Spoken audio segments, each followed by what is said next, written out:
And now for part 2 of Julie Baroh, because 2 is better than 1.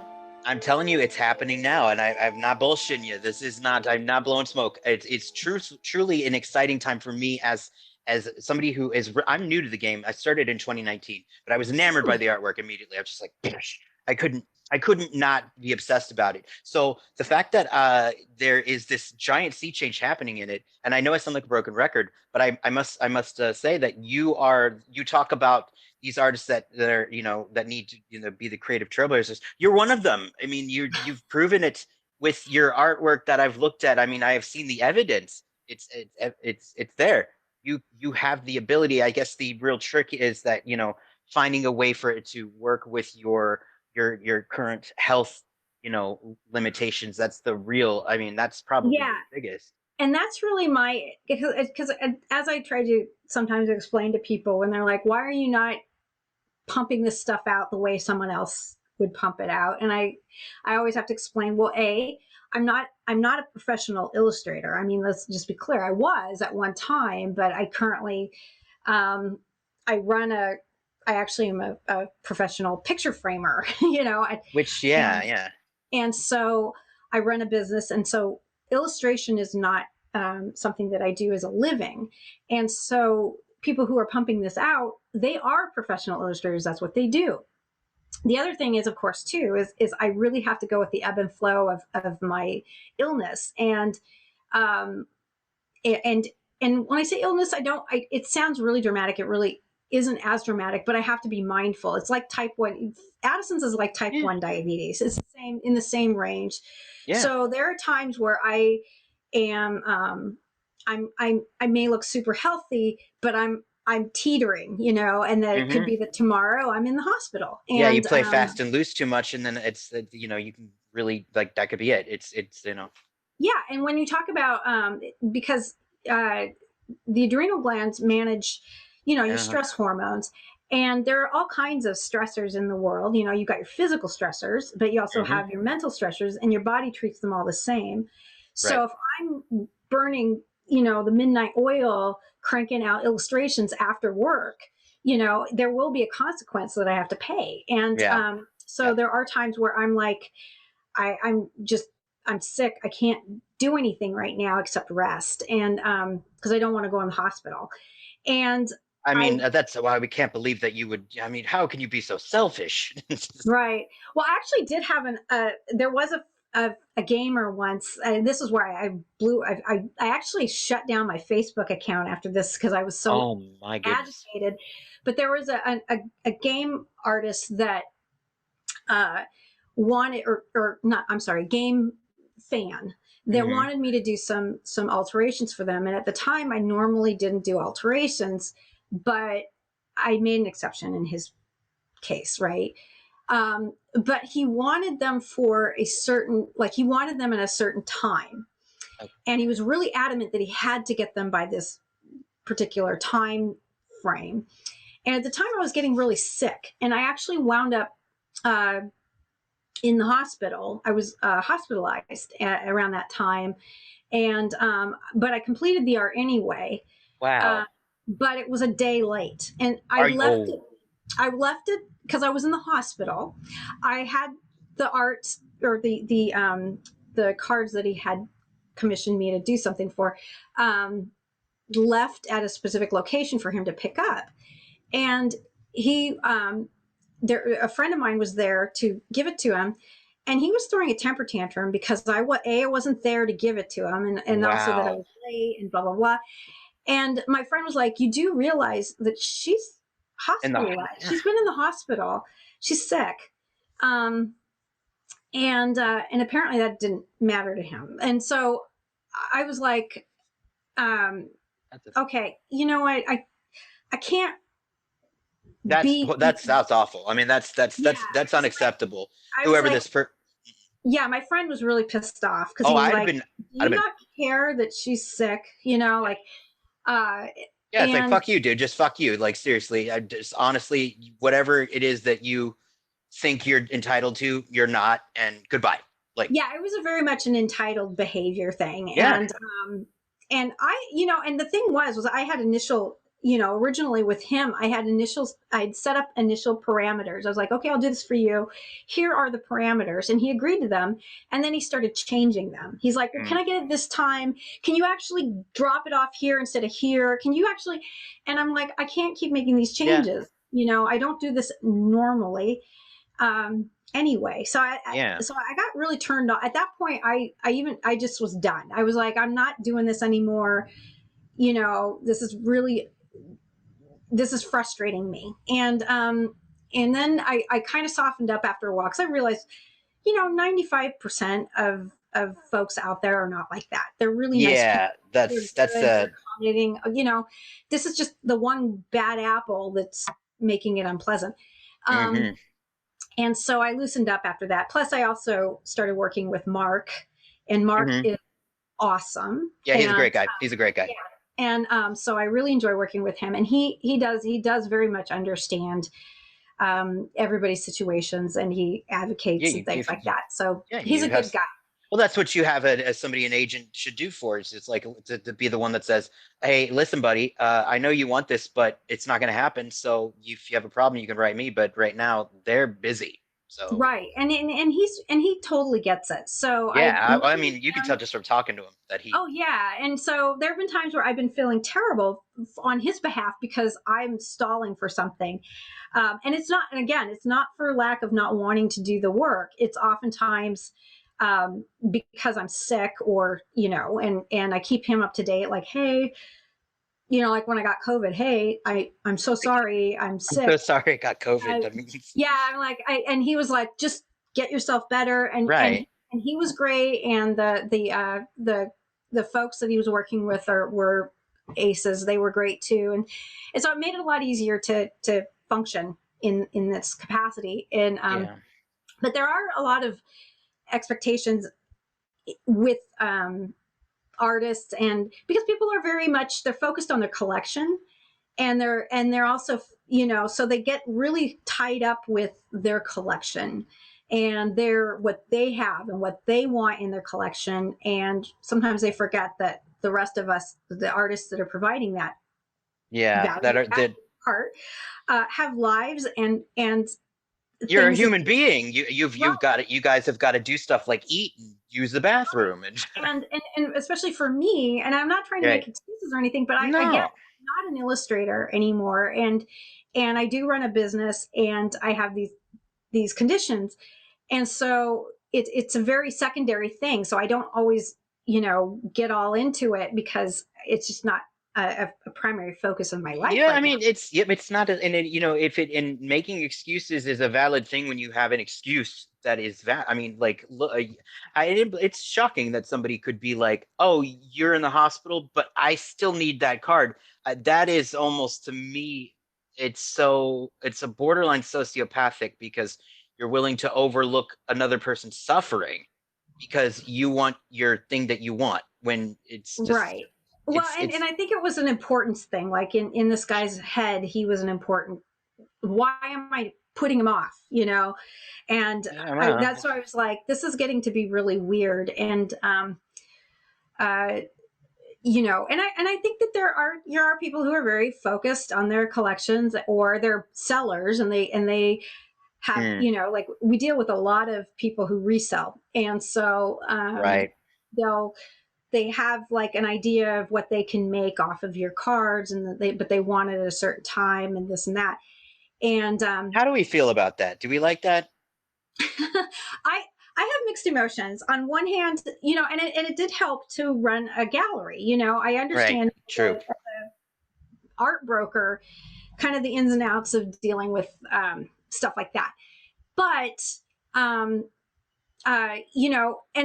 some artists it does bother them. It doesn't really bother me that much. Like, for example, if I hear like some piece of artwork of mine has gone up for auction and it made a lot of money. And I always hear about that, because people always are like, hey, did you hear that so-and-so, this went up for auction, or this got sold and it was sold. And you're like, oh. And you're just like, yeah, I did. But I'm like, oh, well, you know what? That it's part of that. I understand why, especially the early art sells for so much, because it was part of an era, and it's part of this game. And so I get it. And yes, we didn't get paid a lot back then. It doesn't, I don't get upset when my art is valued at more. It is weird that the artwork Yeah. that I did in college is worth more than anything I do now, you know. But in context, it makes sense. So it doesn't bother me. And Um, you did get to a chance to sell the Underworld Dreams for, I mean, that had to be pretty awesome. I mean, that puts you in an echelon of artists that, I mean, to command was five figures for a painting is seriously, I mean, the statistical chances of that happening to an artist, of even being an artist, is so slim. And then oh you are yeah. like, you're sort of the 1% of the 1% in that aspect. That's got to be mind blowing. Well, it was fun. The guy who sold it, he had actually bought it off me back in the day, and I sold it to him for like $400. And then he resold it, and he actually approached me before the auction to let me know what was going on, and I was like, good luck, you know. And he actually didn't, at the time, he didn't really even want to sell it. He had to, because of a money issue that was happening, a private thing that was going Right. on, and he was trying to raise some He was money. he's in a fix. Right. And so I was fine with it. I was like, okay, you know, good luck. I, you know, wish you luck. We had no idea how much it would go for, but I was like, you know, great, whatever. And so then of course it went for, I think it was 32,000 or something. Yeah. Mm-hmm. And which, you know, I was like, yay, you know. I was just like, it is very rare as an artist to see something of yours go up at that level, from the first time it being sold for 400 to now 32,000 in under 30 years is Mm-hmm. pretty spectacular. So I thought it was kind of cool. You know, of course people are like, well, you're not getting any of that money, how do you feel about that? And I was like, it is what it is. I sold my artwork in the day for what it was valued at. Yeah, you're not the only one who did that either. I've talked to Chris Muller. I mean, there's tons of you guys at the beginning. I mean, you couldn't have possibly known. Yeah, couldn't have. And I'm fine with that. I really don't have a problem with that. Like, I sold the first time I sold, I think Clone went for $100, and now of course it's worth way more than that. I think it went for the last sale. It was a private sale. It wasn't an auction, Right. but it was, I think, somewhere in the six figures or something. It was pretty. Oh my God! Wow, that's insane. And you're getting as much as like a Picasso. That's awesome. I was like, shit, that's pretty heavy. So I was like, oh well, you know, that's not many people have that. Have that. And I know that the game has really, you know, that put me where I'm at. I mean, so I don't knock those things, and I don't get mad about them. I do get mad when people lie to me about things. I've had a couple people try to sweet talk me into stuff where their intention was totally different. Such as, what would be an example of that? Well, like, for example, somebody asks, you know, they give me some sob story about, you know, can I sell them something for this? Cause they're, you know, a diehard fan. They'll never sell it, you know, blah, blah, blah, blah. They're really broke right now. Da, da, da, and they just, you know, a violent thing. And oh, wow. Okay. And then I'm like, okay, I'll do that. And then, you know, 6 months later, I see that same thing on eBay, you know, and I'm like, for way more than what I sold. And I'm like, thank you, you know, for lying to me. So, I don't. So I'm like, oh, well, I guess that was dumb on me to buy a sob story that, you know, I should have known. No, I mean, that's a shame that you reacted like a human being with conscience. You know, it's like, that's awful. Vultures. That's vultures. Yeah, we've gotten, all of us, the early artists, we've gotten all kinds of shysterly type of things, usually from resellers, where they, we used to have, and all of us had this back in the day, like there would be people pretending to be a 7-year-old boy. That's you know, sick. like, I'm Timmy, you know, can you send me an artist proof card of this? And then, you know, they're just turning around reselling it, you know, and you know, so you see a lot of that kind of bullshit going on. And so it does definitely put a sour taste in your mouth, because like, sucks. You know, you're pretending to be something that you're not in order to make money. And that's where I'm kind of like,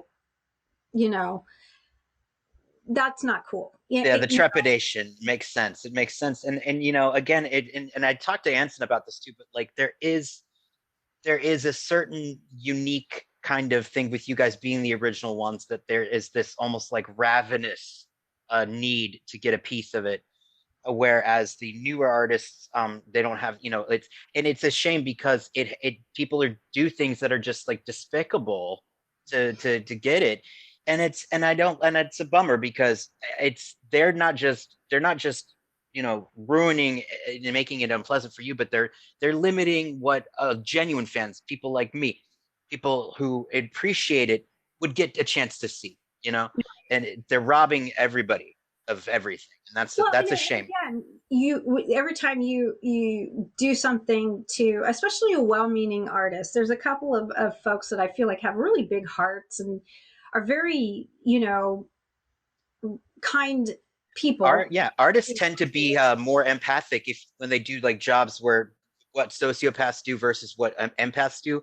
Artists are the empath side. Usually artists are the people who are like, oh my god, and my heart's breaking for you.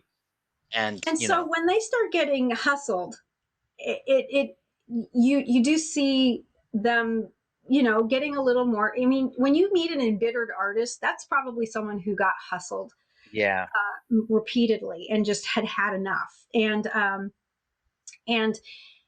so the hustle, when someone wins a hustle, there's actually an overall loss, because they did, they played the game their way at everybody else's detriment. And so that's why it can be very frustrating to see, that happening in the end. It does happen all the time. I mean, it's not like it doesn't happen. And you just, as an artist and illustrator, you just have to educate yourself. And if something doesn't feel right, you can just say no, and, but, a lot of times folks utilize the fact that many artists come into this very, ignorant of some of the business practices behind the trade, and get kind of swindled. Yeah, it's right. They take it. Yeah, it's a shame. It is a shame. Mm-hmm. And then they get very bitter, or they get very suspicious. And so when something actually is legit happening, they come in at it very suspicious, because they were hustled before. And working again at the gallery, oftentimes I had to spend a lot of my time just trying to kind of, assure people, sort of coax these artists that this is really happening. This isn't a repeat. Your PTSD is not. You don't have to have that right now. You're good. And trying to be as transparent as possible with them about how things work, even if it's something that doesn't work the way that they want. Just like, yes, this is how it works here. It's not what your vision of it was, but I'm going to be honest with you, this is how things go. And and so at least they, just more of an educational thing, like, okay, this is how it works. And so having art, I mean, as an illustrator, I think that's something that's really key, that I didn't, walking into it, I had very little experience on, because I was like thrown into the whole thing at a young age. But the business aspect of being an artist and illustrator is just as important as the creative part. And why don't they teach that in the schools? You know what I mean? Like, why don't they teach a business 101 for artists who are going to be going into this in the industry? It seems like that is something they should do. In schools. Some schools do, but it's not. For some reason, it's not emphasized. Like when I went to school, we took a class on copyright, and so I was educated on copyright usage and copyright, and mostly as a designer, just so we don't infringe on copyrights. But the other portions of business, like how to negotiate with a gallery, how to read a contract, how to write a contract, what different terms are legal, what are not legal, what are internationally, what is legal and not legal, those things, and also even things like how to account, like how to do accounting. Right. as a freelancer. You know, those things were not. They're it's very rare to find that It kind. seems strange. That's strange, isn't it? I mean, and my dad is a physician, and he also had said that in medical school they don't teach doctors how to run a business. So if they want to go into private practice, it's literally just like, I'll throw this to the wall and see if it sticks. It seems like that should be part of, if you're doing a specialized education, that should be like part and parcel, right? Yeah, especially if you're educating people to become a professional anything. Yes, Um, yeah. and because I do think that it's something that many artists definitely want. I think some of the attitude with artists though is and they're part of the problem, because a lot of us don't like to do accounting and we don't like to do math, you know, Hmm. whatever. But the reality is, like, for example, I didn't understand how taxes worked as a freelancer in terms of royalties and things like that. And so Oh, I yikes. wound Yeah. up screwing myself early on, because I didn't put my money aside and I didn't set up a quarterly estimated tax payment to the IRS as a freelancer, which I should have done early on, but I didn't know. And but I kind of didn't want to know, because that meant that I had to be responsible and put, you know, you get your check, you don't think, okay, this is the gross, Gross this is not versus the net net. versus the Yeah. net. And so I need to budget and you know, so and you know, a lot of times it's, you don't want to think about those things. It feels like, and it's understandable, because also when you're a freelancer, you're wearing all the hats of a company. So Hmm. you're the marketer, you're the marketer, you're the accountant, you're the advertiser, you're everything. You're the You're playing, janitor. right, you're playing every role. And unless you're lucky, like some artists have a great situation in which their partner is the business side. Right. Um, and so they have a partnership with their husband or wife or partner, Right. where the partner manages all the business aspects of things, so the artist can focus on the creative stuff. Yeah. And that, but that's not the norm. That's an exception. Yeah. And so a lot of times when you see these incredibly successful artists, and by, I don't mean just fame, because you can be famous and poor as hell, but Yeah. um, but in terms of successful, in terms of the business aspect, 9 times out of 10 they got someone working with them. There's a team going on there. There's a There's a there's a team. yeah. Hmm. And so, or you see people at conventions who seem so organized. Usually it's because their wife came or their husband or Right? partner came and was the one that was packing all the t-shirts and figuring out all the money stuff and whatever. And so doing it all on your own on top of the art is incredibly, it's really stressful. So a lot of times artists, if they want it a sanity saver, they'll just forget the business stuff and just, I'm just going to produce. And so they'll focus on production, but ignore a lot of the other key components, including the business aspect.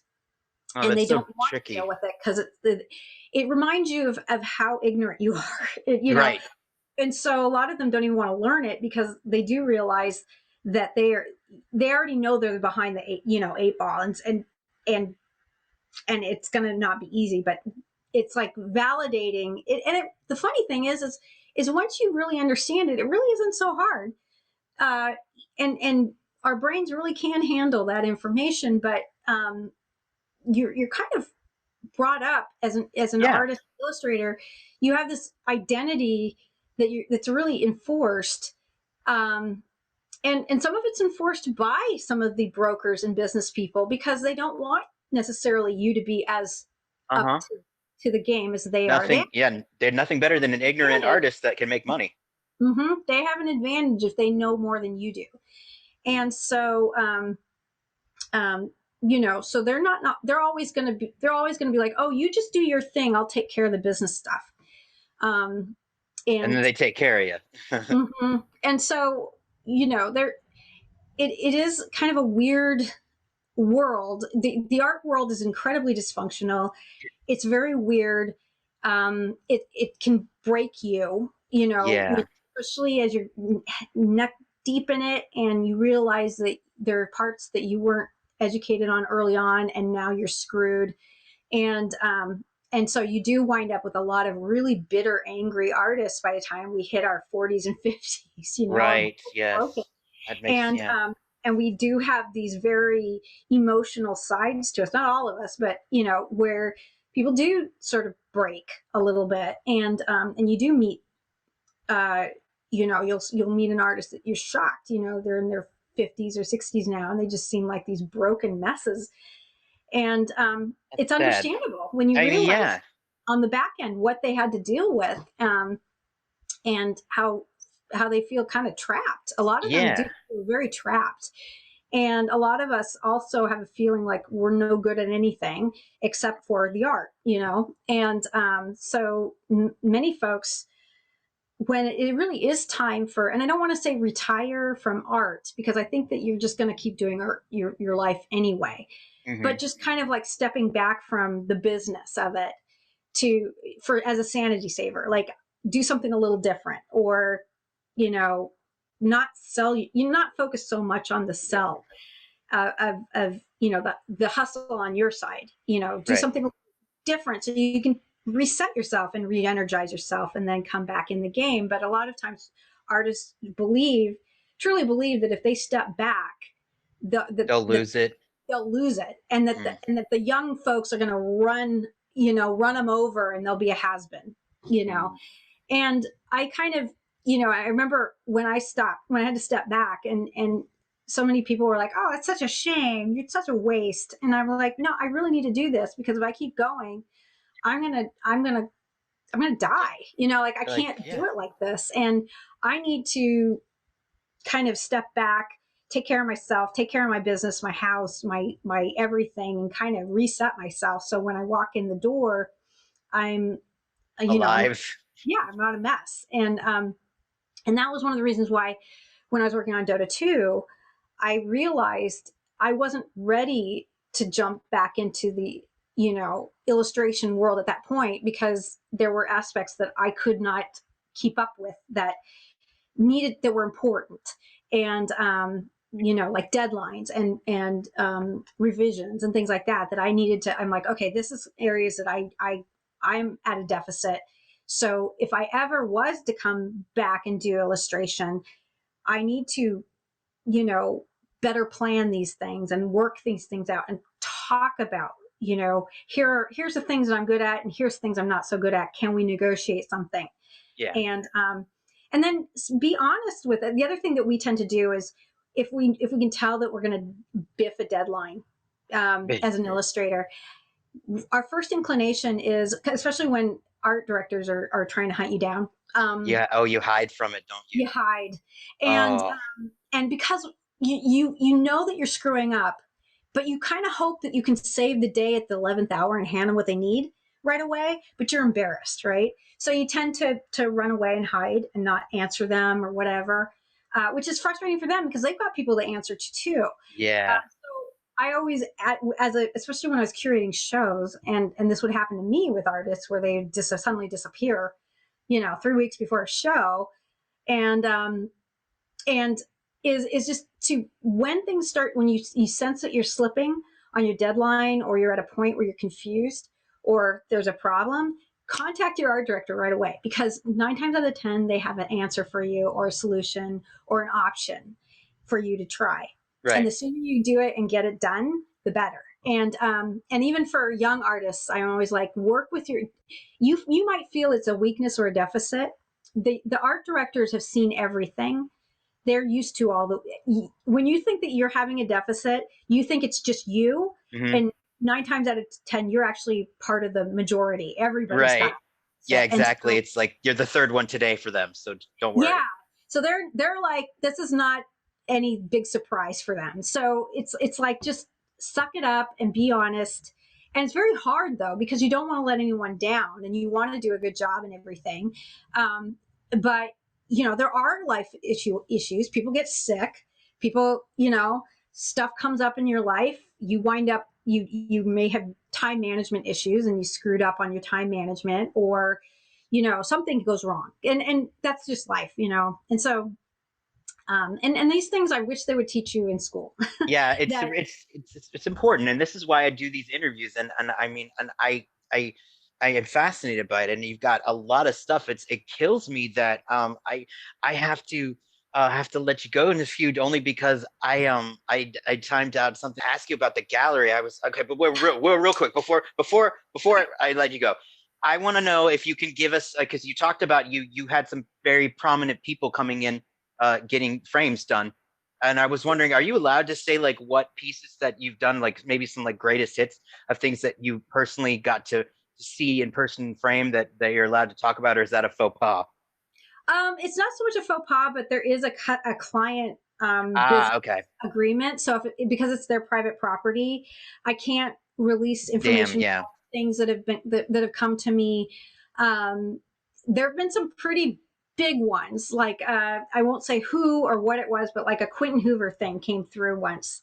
That was a very big deal, and that we got to frame, and and you know, and it was a Damn. big deal across the board. In fact, we weren't allowed to. We had to sign an NDA stating that we weren't even, not even that it was Yeah, in the shop. I it mean, we wasn't couldn't. in possession. You Right. never saw it.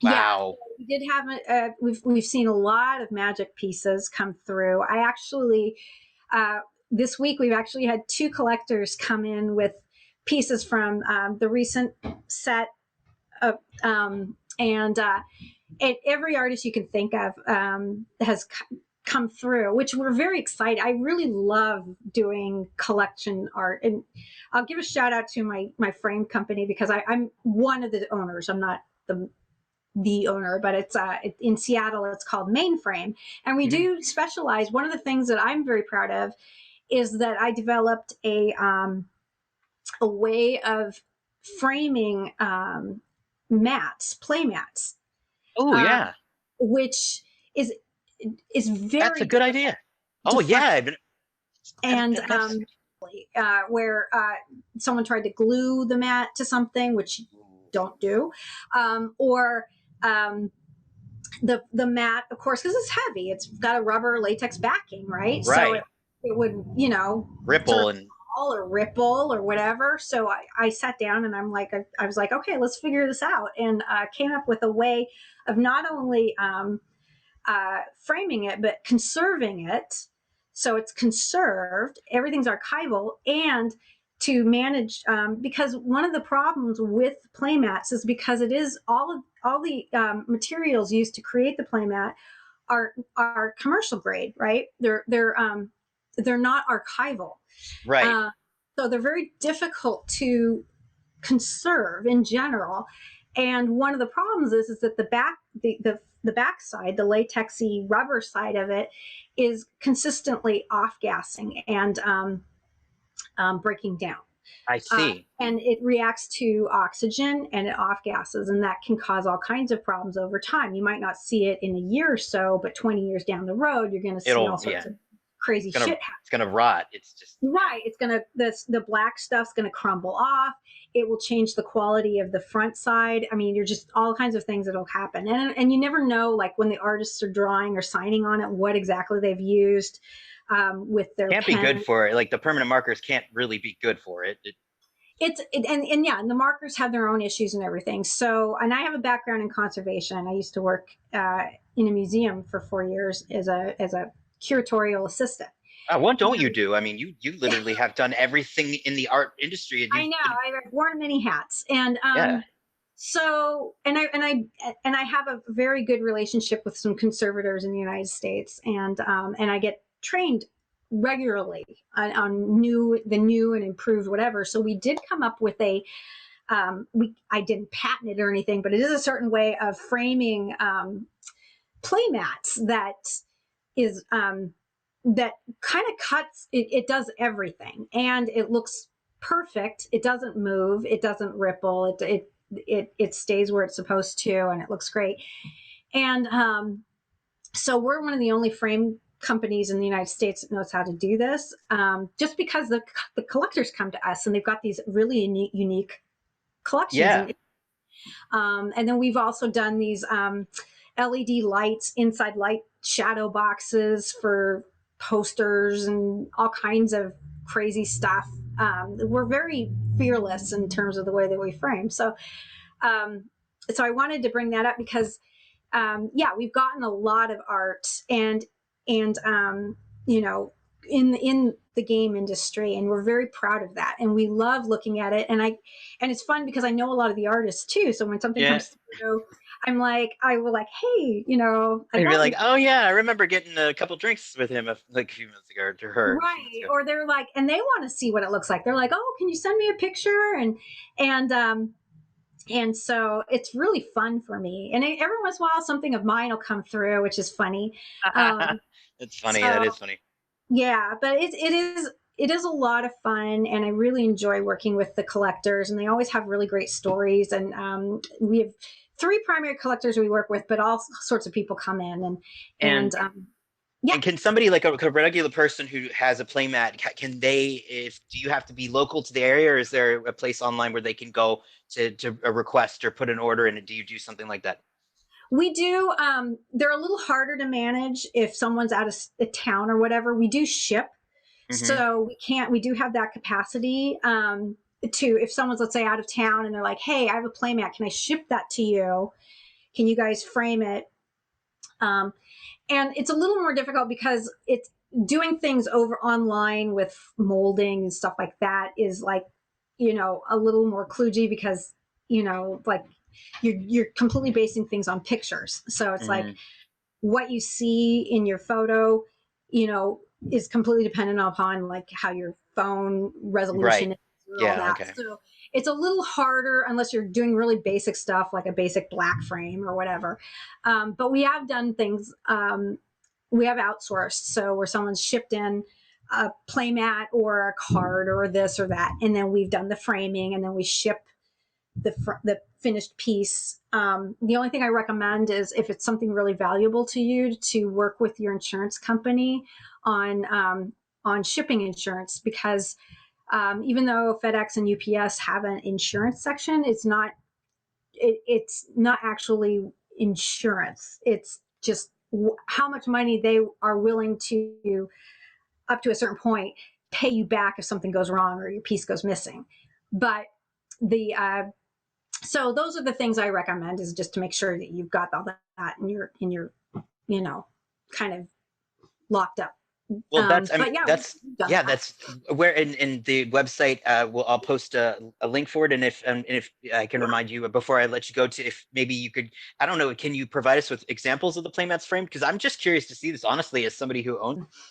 And why I'm really excited about it, because I know that for a lot of collectors, the playmats are important to them, and they want to Uh-huh. conserve it and they want to show it off. So, and so that was a big, win for me to figure that out. And then, yeah. And so, yes, we've had quite a few magic pieces come through that we've worked with. And I wish I could I say what know. they have to get approval from the owners. Um, Well, and I'd call them up and be like, "Hey, like you can brag. People like puff them up." I mean, I love everything. In fact, if you want to send pictures if you have pictures of how the treatment is done, if there was somebody shooting snapshots of you treating the back, I love this kind of stuff. I think it's yeah, fascinating, and I'm for it. So like yeah, I'll if see what I can any find. I can send it to you. And yeah, and then whatever. I mean, yeah, oh, totally. And it might be, we just got a huge order that came through this weekend. So it might be, I might need a few oh, days. don't worry 'Cause I about got that. Absolutely no pressure. I'm not going to be somebody who you just literally gave me. You said to me that you can't take on additional stressors. I am certainly not going to be giving you any additional stressors. You can get it to me when you can get it to me. It's no big deal. okay, yeah, definitely. And then, and then ultimately, I think also my takeaway is, first off, I want to say, for the younger artists coming into the industry, no matter what us old people say, don't let it deter you. Just see it as a warning. Like if you're seeing somebody say, "Oh, this happened," it's more of a warning. It's what they're saying is just educate yourself as you're going into an industry. All the aspects of it, not just the creative side, but the business side of that industry, and don't be afraid of it. it really isn't that scary. And that you do have power. You can say no.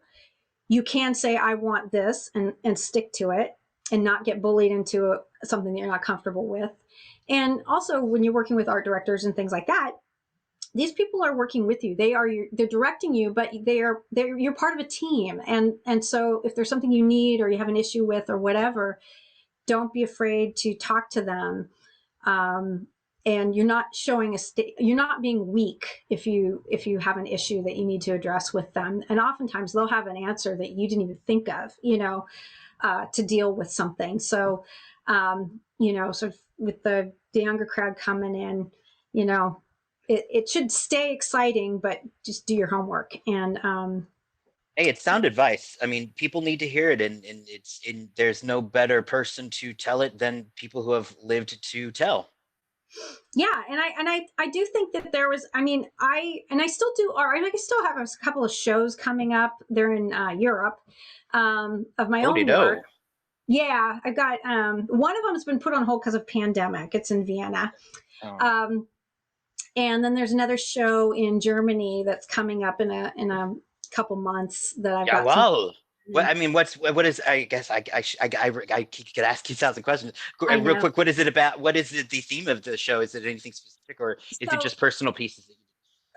For each show, one of them is, because I've been doing a lot of work with imaginary realists and surrealists and things like that in the last few years. So one of them the show's called Emergence, and it's in Vienna. It's just been, they keep stalling on the date because of all the craziness, COVID stuff and the craziness and everything. So the deadline, or the opening date, keeps getting pushed out. But that's a group of surrealists, mostly known surrealist artists. I'm kind of like the baby of the group. So I have a piece in that. And then there's another show that's going to be at Nautilus Gallery in Wuppertal, Germany. I probably pronounced that wrong. I think it's opening in a month, or in sometime. Again, it's kind of a, to be decided because of the COVID situation. Yeah, and it's an homage to an early illustrator that grew up in that area from the early 20th century. And so it's a kind of a devotion to her. And so many of the artists in this show are in the surrealist and imaginary realist world. So I have a couple of older pieces that are going to be in that show. And by older, it doesn't mean they're old. They've never really been shown. So, and those are more illustrative pieces that I've done. And then I don't really have anything planned, moving forward, because I wanted to give myself time to kind of reset the art side of things before I went off and, started doing shows or art related stuff. Right.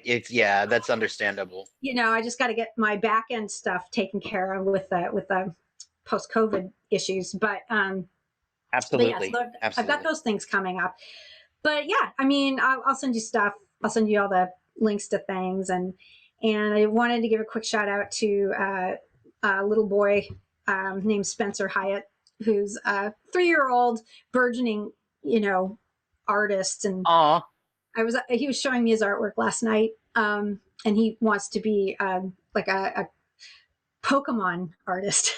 Well, if you want, send me the artwork and we can post it as when you do the shout out to him. We'll get him out there bright and early if you'd like. Yeah, his father is a Magic the Gathering player and collector. Oh wow! Oh, that's fantastic. Yeah, so his son was showing me, we were Zooming, and his son was showing me the artwork he's working on. He was telling me all about his little art projects and stuff. So that's great. So that could be in 20 years. He could be next. Hey, yeah, exactly. That's what I'm saying. If I'm still kicking, I'm almost 400 years old myself, but Oh, you don't look like day over 30. I don't know what you're talking about. Oh, thank you so much. I'm going to be 40 this year. Oh, wow. Well, congratulations. You look great. And thank you. Congratulations on your weight loss. That was amazing. Thank you. It's quite a Well, of you know the trials and tribulations of it. It's weird. It's like living a double life. You have to discover like the new body, and all of a sudden you're walking differently, and people talk to you differently. It's very Mhm. very strange, surreal. Yeah, I agree. But congratulations on that too. Well, and you too, and it's been wonderful, and thank you so much for taking the time out today. This has been more than gracious. I mean, I hope hopefully I mean I know I've kept you long, but sorry if I did, but it's been a great conversation. Oh no, I left my day open. I'm a talker, so I knew that if once I got going, I could gank this thing and go on for hours. So, Hey, it's awesome. so In fact, I think you might have beat out Anson and Mark Zug. I think you might have beat out the length of an interview. Like oh I think you might be my longest in all oh of the wow, interviews I've done. Which you can always cut it down. I mean, oh no, I love this. I love it. I'm like this is because my hero is Howard Stern, and I'm like that's what a good interview is, the long form. You let people sit down, you let them talk, they tell stories. That's at least that's what I think. well, I'm glad I beat out Anson on something. That's So funny. no, but Well, thank you so much for having me, and I'll I'll send you anything that you need as a supplements and photos or whatnot. How was that for an epic interview? It was indeed epic. I like having you around. Do you want to go get a drink or something after this? Oh, I'm sorry. You're not my type. Oh. Okay. But I do look forward to sharing the spotlight with you. Well, nothing more to see here. Please remember to like and subscribe, but more importantly, remember that it's not illegal to attack and kill your own clone. I think. I'm gonna have to call legal on this one.